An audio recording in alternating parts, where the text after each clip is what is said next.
बुध हुए वक्री। नवग्रहों में युवराज बुध 2 अप्रैल से वक्री अवस्था में आएंगे, अर्थात इनका गमन एक राशि पीछे की ओर होने लगेगा। वर्तमान समय में बुध का गोचर मेष राशि में चल रहा है, जहां पर ये अत्यंत प्रबल अवस्था में गुरुदेव बृहस्पति के साथ गोचर कर रहे हैं, जो एक विशेष प्रभाव देने वाला है। समस्त राशियों को प्रभावित भी कर रहा है, लाभ भी दे रहा है।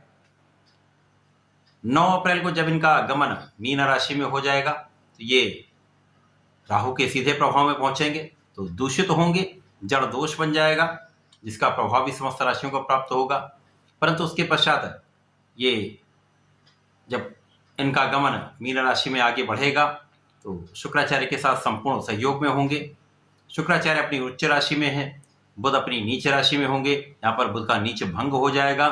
इस प्रकार से नीच भंग योग बनेगा तथा लक्ष्मी योग का निर्माण होगा, जो समस्त राशियों को, समस्त जातकों को विशेष रूप से लाभ देने वाला है। अब क्योंकि ये बुध का संपूर्ण प्रभाव त्वरित मिलता है, अतिशीघ्र ये अपना संपूर्ण प्रभाव दे देते हैं, क्विक रिस्पॉन्स प्लैनेट हैं, तो निश्चित रूप से समस्त राशियों को प्रभावित भी करने वाले हैं, विशेष लाभ भी देने वाले हैं। परंतु कुछ समस्या भी आ सकती है, क्योंकि राहु का दूषित प्रभाव भी मिलेगा। ये अलग अलग राशियों के लिए अलग अलग भाव में बनेगा, अलग अलग स्थानों पर बनेगा, उसी के अनुसार ही परिणाम की प्राप्ति होगी। जय श्री गणेश, नमस्कार। मैं आचार्य संजय द्विवेदी। मेरे समस्त प्रबुद्ध दर्शकों का मेरे चैनल पर हार्दिक स्वागत है। आज मैं वक्री बुध के प्रभाव को लेकर आपके सम्मुख उपस्थित हूं। वक्री बुध इस 2 अप्रैल से लेकर और 25 अप्रैल तक किस प्रकार का प्रभाव देने जा रहे हैं। प्रारंभिक समय में गुरु के साथ संयोग होगा तो किस प्रकार का लाभ मिलेगा।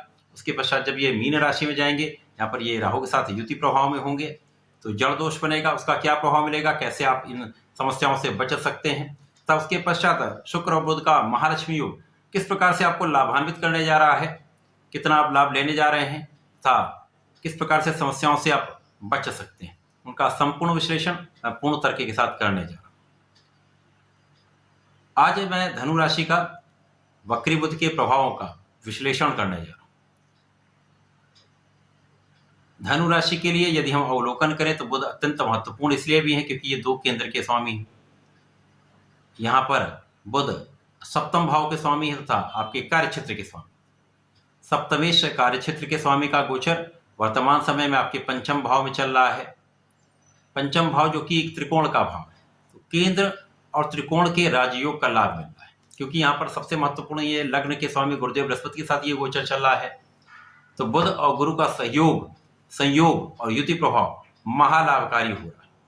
अब ज्ञान के कारक, शिक्षा के कारक, संतान देने वाले गुरुदेव बृहस्पति जो लग्न के स्वामी तथा सुखों के स्वामी होकर आपके पंचम भाव में गोचर करने, तो केंद्र त्रिकोण राजयोग का लाभ मिल रहा है। इसी प्रकार से बुध भी 2 केंद्र के स्वामी हैं, 2 केंद्र के स्वामी का त्रिकोण में गोचर होगा तो ये एक महाराजयोग का निर्माण होगा।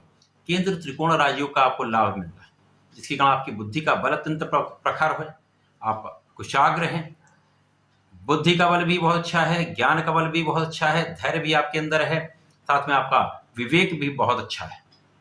इस समय में आपको संतान का सब सुख मिलेगा, संतान भी बहुत अच्छी रहने वाली है, संतान से आपको विशेष लाभ भी मिलने वाला है। इसी प्रकार से आपके ज्ञान से, आपकी शिक्षा से, आपके कैलकुलेशन से, आपकी बुद्धि से एक बड़ा आप लाभ लेने जा रहे हैं। समस्त क्षेत्रों में एक बड़े लाभ की वृद्धि हुई। अब क्योंकि कार्य क्षेत्र के स्वामी बुध है तो कार्य क्षेत्र में विशेष सफलता का योग बन रहा है। जब बुध वक्री होंगे 9 अप्रैल तक यहाँ पर रहेंगे तो विशेष रूप से ये समय आपको बहुत लाभ देने जा रहा है। कार्य क्षेत्र में वृद्धि कराने वाला है, आपके लिए अवसरों की वृद्धि होने वाली है, आपके लिए बड़ी अपॉर्चुनिटीज मिल सकती है, पद की वृद्धि का योग है तथा यहाँ पर आपके लग्न को प्रबलता मिल रही है। संपूर्ण रूप से आप यहाँ पर बहुत प्रभावशाली भी होंगे, आपका प्रभाव बढ़ेगा, आपके यश की वृद्धि का योग है। इस समय में आपके जीवन साथी के साथ सामंजस्य में वृद्धि होगी, आपसी सहयोग बढ़ेगा, पार्टनरशिप में एक अच्छा लाभ आप ले पाएंगे। यहाँ पर साझेदारी में काम से बड़ा लाभ आपको मिल सकता है। इसी प्रकार से जिन लोगों का विवाह नहीं हुआ उनके विवाह का संपूर्ण योग यहाँ पर। अब यहाँ पर जीवन साथी से भी आपको लाभ मिलेगा, पार्टनरशिप में भी आपको लाभ मिलेगा, कार्यक्षेत्र भी अत्यंत प्रबल हो रहा था, आपके धन का मार्ग प्रबल हो जाएगा, बड़े धन का आप अर्जन करने जा रहे हैं, जिससे आपके सुखों के मार्ग बन जाएंगे, सुख संपदा बढ़ेगी, आपका ऐश्वर्य वैभव बढ़ेगा, लोगों का सहयोग मिलेगा तथा आपके भूमि भवन वाहन का योग अत्यंत प्रबल होने जा रहा है। 9 अप्रैल से जब बुध वापसी करेंगे तो पुनः केंद्र के ही भाव में जाएंगे, जहां पर ये चतुर्थ भाव में गोचर करना प्रारंभ करेंगे। अब जब इनका गमन यहां से यहां पर होगा, राहु यहां पर 21 पॉइंट पर गोचर कर रहे हैं, तो राहु और बुध का सीधा प्रभाव यहाँ पर प्राप्त होने लगे, जिसके कारण जड़ दोष बन जाएगा। अब जिस जिस कारक भाव के स्वामी बुध हैं वहां वो भाव जड़ हो जाए। जड़ का अर्थ है स्टेबल, स्थिर हो जाए। तो जो जैसा है वैसा ही चलता रहे, ना बहुत लाभ मिलेगा ना ही कोई बहुत हानि का संयोजन है, क्योंकि यहाँ पर लग्न अत्यंत प्रबल है। जब लग्न प्रबल होती है तो नेगेटिविटी भी कम प्राप्त होती है। यदि अच्छी अवस्था है तो लाभ बहुत कई गुना बढ़ जाता है। अब केंद्र के भाव में जाएंगे, अपनी नीच राशि में जाएंगे बुध, तो जड़ दोष में जाएंगे, तो यहाँ पर जो 2 भाव इनके हैं वहां पर कुछ समस्या आ सकती है।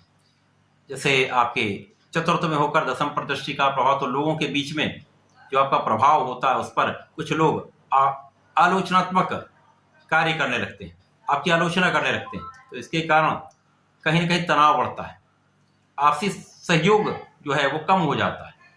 इसी प्रकार से कार्यक्षेत्र में आपको लोगों के बीच में सहयोग लेना चाहिए, क्योंकि कभी कभी ऐसा होता है कि हमारे कार्यों में वृद्धि हो रही तो असहयोग की भावना आ जाती है, परंतु यहाँ आपको सामंजस्य रख के चलना चाहिए।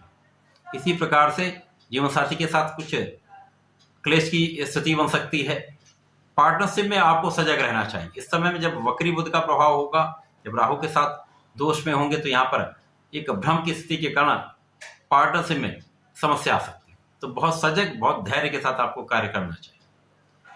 जैसे ही इनका गोचर आगे बढ़ेगा तो नीच राशि में होकर बुध होंगे, शुक्र उच्च राशि में होकर यहाँ पर गमन करेंगे, तो बुध का नीच भंग होगा, लक्ष्मी योग का निर्माण हो जाएगा, तो पुनः बुध अत्यंत प्रबल हो जाएंगे, इनकी क्षमता में कई सौ गुना वृद्धि हो जाएगी। अब शुक्र बुध का प्रभाव निश्चित रूप से आपके ऐश्वर्य वैभव में वृद्धि करने वाला होगा। अब राहु के साथ जब दोष में नहीं हो तो राहु इनके बल को और बढ़ा देगा, एग्रीवेट कर देगा, जिसके कारण कार्य क्षेत्र भी विस्तृत होगा, धन का क्षेत्र भी विस्तृत होगा, आपका लाभ कई गुना बढ़ जाएगा। इसी प्रकार से यहाँ पर आपके सुखों में वृद्धि का संपूर्ण योग बन जाता है। भूमि भवन वाहन का आप लाभ लेंगे तथा उनका उपभोग भी करेंगे, परंतु यहाँ पर माता पिता के स्वास्थ्य में कुछ समस्या हो सकती है, माता पिता से कुछ दूरी हो सकती है। यहाँ पर आपको बहुत संयम के साथ इस सिचुएशन में अपने को ढालना होगा तथा उनका आशीर्वाद लेना। अब यहाँ पर कार्यक्षेत्र भी अच्छा हो जाएगा, परंतु जो आलोचना करने वाले लोग बीच बीच में आपके साथ कहीं ना कहीं समस्या कर सकते हैं, तो यहाँ पर अपने विवेक से आपको निर्णय लेना चाहिए। यद्यपि यहाँ पर कोई बहुत बड़ा कष्ट का समय नहीं है, यहाँ आपको ध्यान देना चाहिए, अवसरों को जाने नहीं देना चाहिए। जो अच्छा अवसर आपको प्राप्त होता है उसको आपको प्राप्त करना चाहिए, उसका लाभ लेना चाहिए। धनु राशि के जातकों को नियमित रूप से भगवान संकट मोचन की शरण में रहकर प्रत्येक दिन हनुमान अष्टक का पाठ करना चाहिए तथा प्रत्येक बुधवार को गणपति जी का गणेश अथर्व शीर्ष का यदि पठन करते अथवा सुन भी लेते हैं तो बहुत लाभ मिलता है। तो ऐसा करके समय का लाभ लें। धन्यवाद, नमस्कार।